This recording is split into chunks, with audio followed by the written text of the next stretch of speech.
Good evening, everyone, and welcome to the public hearing of the now adopted budget. And I have the sign-up sheet. Please approach the dais, identify yourself, your name and address, please. Person who is signed up is Beth Bellevue.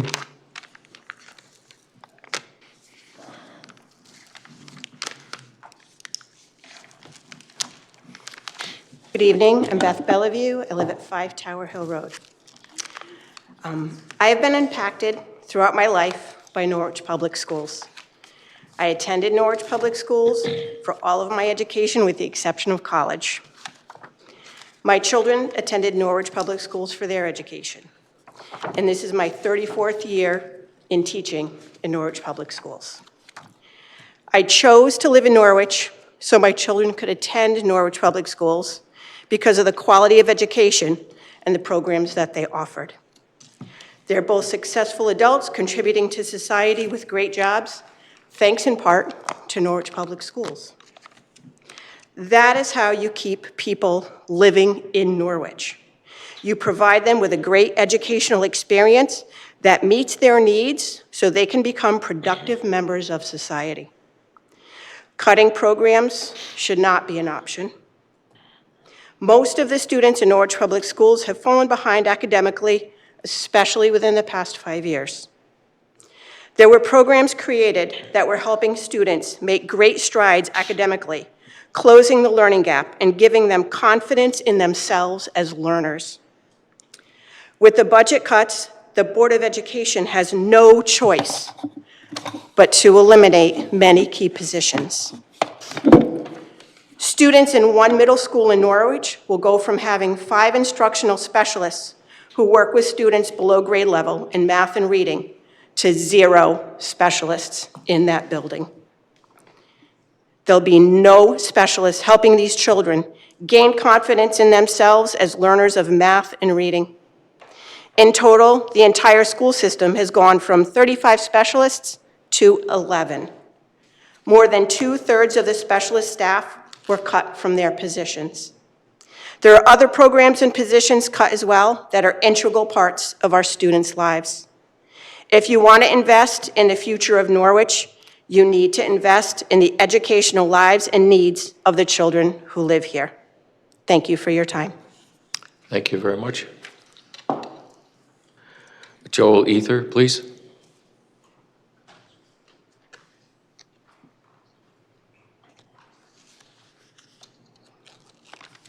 Hi, my name is Joel Ethier. I'm actually a member of the Norwich Police Department. I'm not a resident of the town, but I would like, if reasonable, to make about a 5-minute prepared statement. Is that okay? Okay. Hi, as I said, my name is Joel Ethier. I'm a 12-year veteran of the Norwich Police Department. I'm here tonight to provide my point of view on the budget as it pertains to the Norwich Police Department. I believe the budget no longer accurately represents the needs of our department. Whether through lack of communication, advocacy on our part, or our desire not to draw attention to ourselves, a situation has been created where we need to catch up with other departments in many facets. Whether through lack of technology, access to modern informational databases, training, officer wellness and assistance, or just space to work, we have fallen greatly behind our peers. Responsibility for this falls on many shoulders, as does the efforts needed to move forward. I want to start by mentioning our officers. I have seen Norwich officers do amazing things in unbelievably difficult situations. I've seen officers save the lives of numerous Norwich residents, solve countless crimes, and truly embrace all members of the community. Whenever the city has asked, we have been there and always will be. Last week, we had our first awards ceremony in 10 years. That should only be seen as a lack of recognition to our officers over the years and not through a lack of deserving officers. Over these last few years, officers have repeatedly put their own lives on hold for the department. Like others through the worst of COVID, we put off weddings and taught children from home. Unlike many people, though, we did not get any support from the city.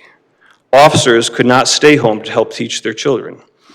When we were really short-staffed, officers were often ordered to work 16-hour shifts, sometimes 3 days a week in a row, during their normal work week.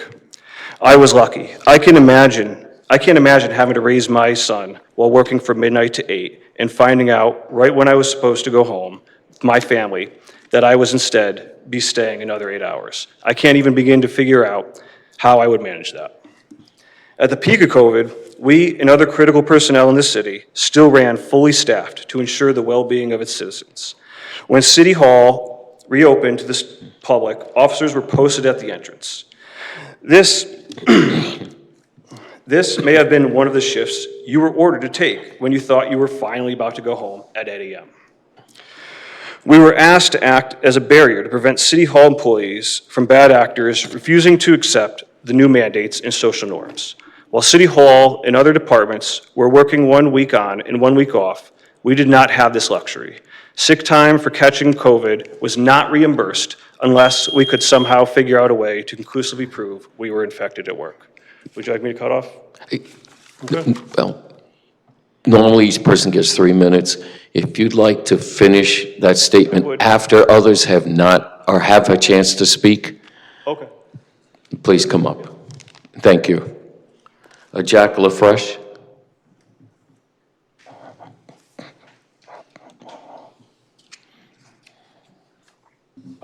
I'm here for a school project.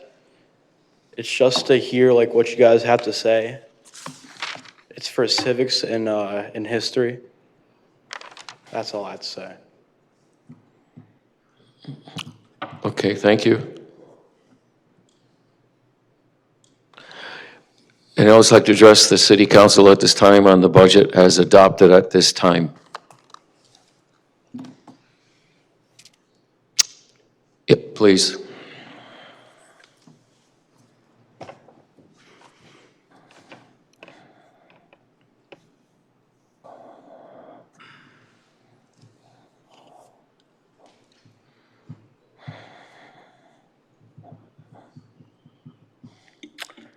Good evening. Mark Koulis, 327 Broadway.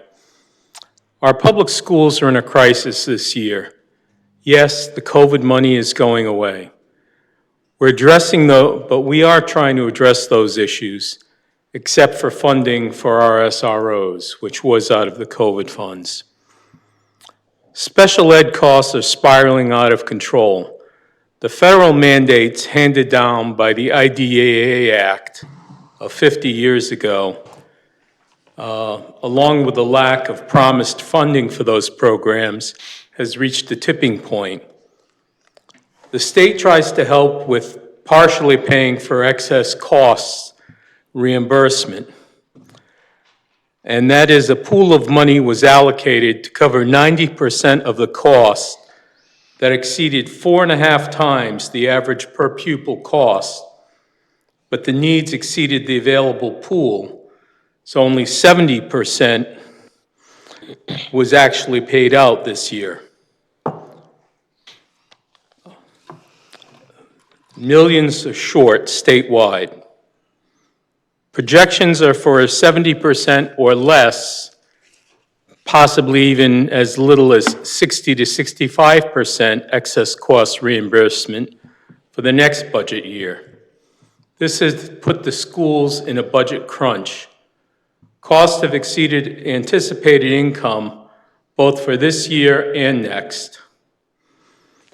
The mandates fall extremely hard on our K-8 school district to cover any shortfalls. We have tuitions which we must pay in order to educate our high school students, since we don't possess our own high school.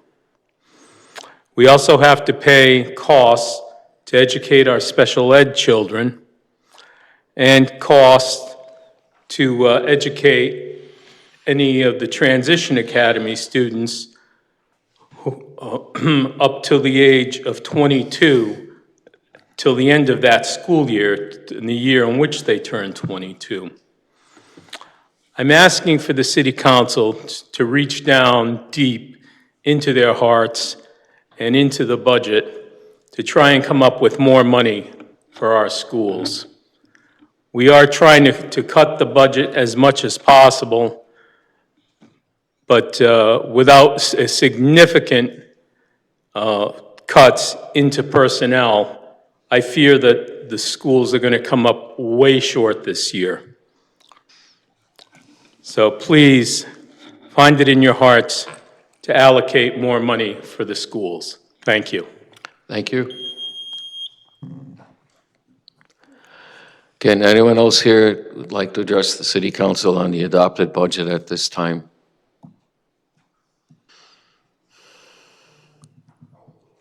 Yep. Mr. Bowie?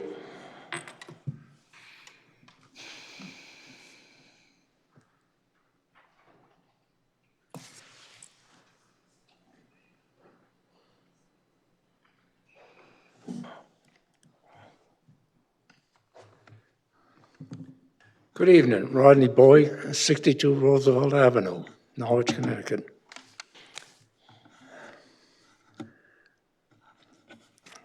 I'm amazed when I think about how much money is spent here. Now, the state of Connecticut said they'd spend $150 million to tear down a bunch of schools and put others up. They don't have any money for disadvantaged kids, special ed. My kids went to school here in Norwich. They developed into admirable citizens. I'm proud of them. They got a very good education. Well, in this school system, it is an excellent one. And most of it is derived on the students themselves. NFA is an excellent high school. You can get a college education in 4 years up at NFA if you want to. Kids don't want to. They aren't willing to put themselves forward enough. Now, we're talking about the cost of education. We're paying people in this system way too much money to start with. I was looking through Google today, and I realized that teachers and executives are getting as much as a captain that drives a submarine or an admiral. The captain of a nuclear-powered submarine has about 150 men under his command, and he has his fingers on the nuclear button also, and he's deployed all over the world. Now, it seems reasonable to me that if we're going to establish a school, we should fund it. And that's something that the state is not doing. So it's basically the state's problem, really. It's an overall problem, not just centered just in this community. Thank you. Thank you, sir. Anyone else here would like to address the council on the budget as adopted at this time? Anyone else like to address the council at this time on the budget as adopted? Yep, please, Mrs. Philbrick.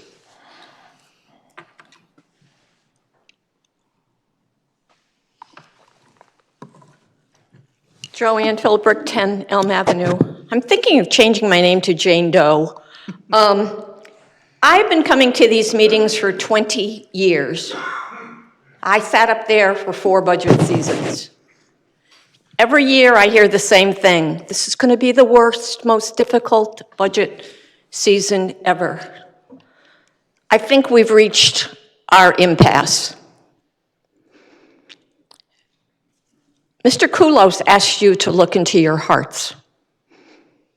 I'm asking you to look into the responsibilities that were delegated to you when you were elected by all the voters of Norwich. The taxpayers. You have an obligation You have a responsibility to make this the best place that it can possibly be.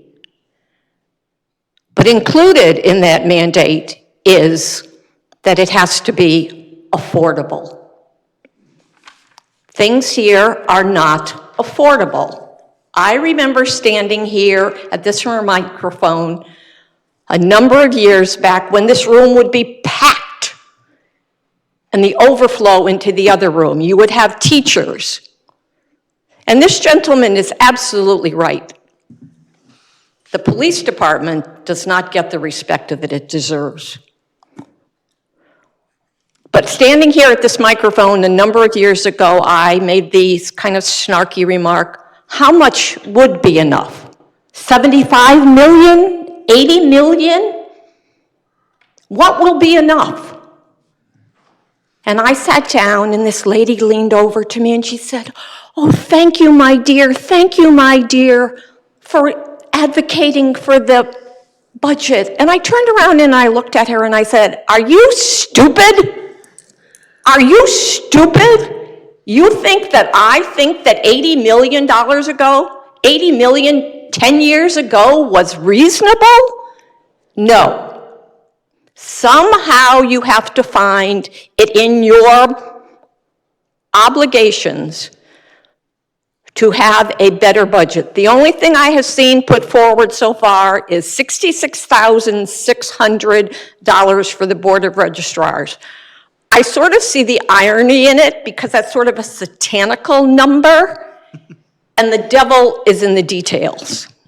We cannot, as the taxpayers of this city, afford a $100 million education budget. We can't. So you have to figure it out. Thank you. Again, anyone would like to join us and speak to us concerning the budget as adopted at this time?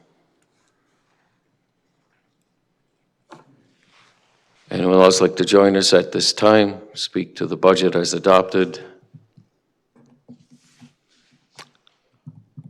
Anyone like to speak to us about the budget? Mr. Blackburn, how are you?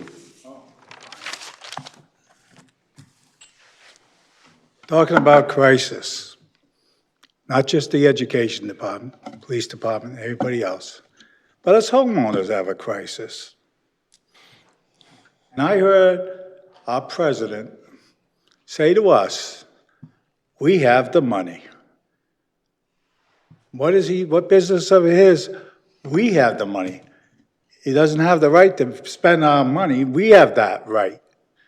And what we have put aside for years and years and years is taken away, slow but sure. You go to the grocery store, you go to the gas station, pay for oil, pay for utilities. Hey, it all adds up. We're all in crisis, not just the Board of Education. But it needs to be worked out, and it needs to be fair, and you have to think of the taxpayers because most of us are elderly. And we're on fixed incomes. Some of us are a little better off than others, but that's beside the point. It's not the president's business that we have the money. They need to put more money into the budget through the federal government and the state. That's what they do. They need to put in more. Actually, it's our money, not their money. Thank you. Thank you, sir. And I'd like to address the council at this time on the budget as adopted. Anyone else like to address the council at this time on the budget as adopted? Would I like to address the council at this time on the budget as adopted? Think no one else, sir, to finish that statement?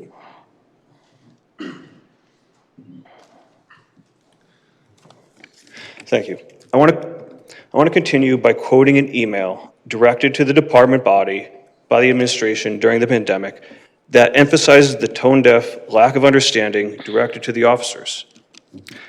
To quote, our workforce has good immune systems and is in overall good health. I fully anticipate any members who get sick from this virus will have it affect them as a severe cold or flu would.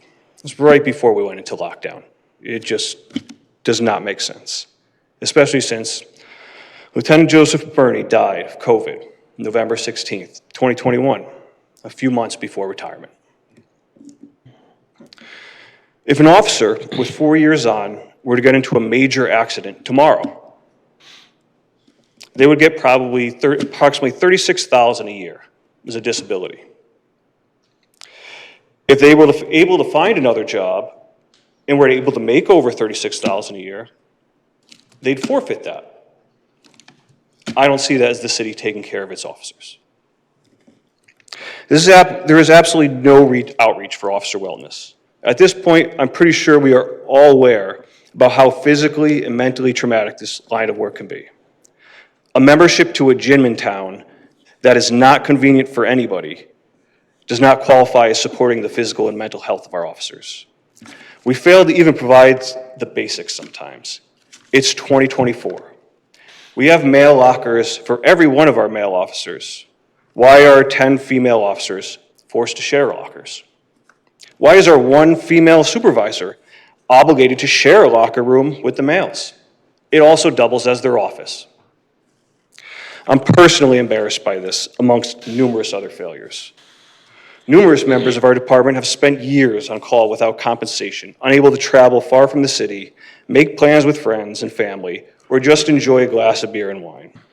They sacrifice for the city for no other reason than someone has to do it, and the job has to get done.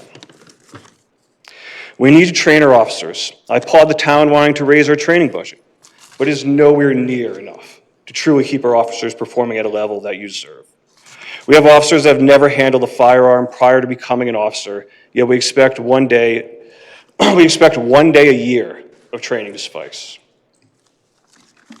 We are currently one of the lowest paid departments in the state. Norwich officers are struggling to find affordable housing. New officers can't even afford to rent in Norwich. I have a few other things to say, but having said all this, my question is this. How can the budget be passed without starting to address some of these issues? We've had an expired contract since July of last year, a contract signed in 2016 with an archaic structure. We have become an afterthought where there is expected that we will take what we get. I don't remember seeing anyone from the city actually coming to the department to find out our needs. We have officers set to retire who feel like they are being held hostage by a city that has no regard for them. Whether the administration, union, or city hall are responsible for where we are, all I know is the officers on the street are not getting the support they have earned. We're promised in need. I plan on spending the rest of my career working to better the city, department, and its citizens, but we need your help as well. Thank you. Thank you. Anyone here at this time like to speak to the council about the budget as adopted at this time? Anyone like to address the council at this time on the budget as adopted? Anyone like to address the council at this time on the budget as adopted at this time? Seeing no one else, I then declare the hearing closed. Thank you.